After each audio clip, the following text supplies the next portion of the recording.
bakka adda addaa jirtan hordoftoonni amantaa kiristiyaanaa musliimaa ortodoksii kan taatan dhiigni Kiristoos hunduma keessaniif kan dhangala'e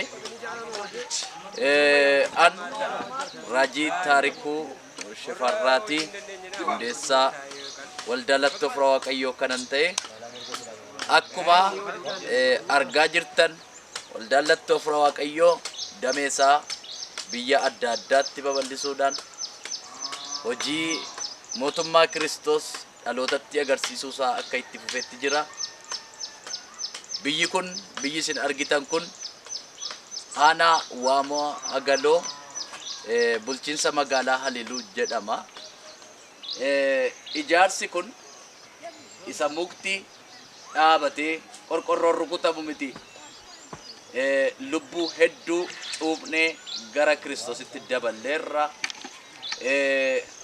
Dursa isa hundaa'uu qabu lubbuu namoota baay'eetu walitti qabame ammas bifa bareedaaf miidhagaa ta'een ijaarsarra jirra. Inni jalqabee Waaqayyoodha hamma xumuraatti akka nu gaggeessu hin amanna.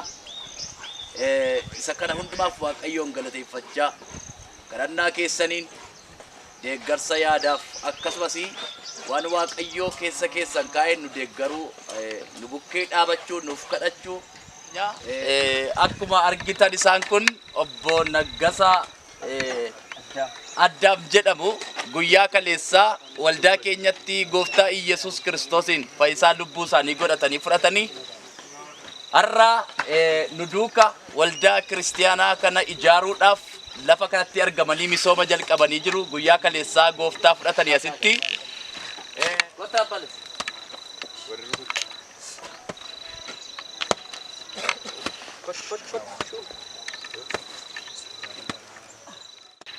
Ijaarsa kana ammuma kana gidduu kanatti kana baay'eetti ammuma kana gidduutti dhamaa turreetti dadhabaa turre yaadaa turre garuu ijaarsi kuni kaleessuma jalqabee har'a kunoo ijaarsa kanatti fufuuf baay'ee Waaqayyoon nan galateeffadhaa nan gammadas gammachuu guddaa baay'ee natti dhaga'ama.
baga gammanne baga gammaddan.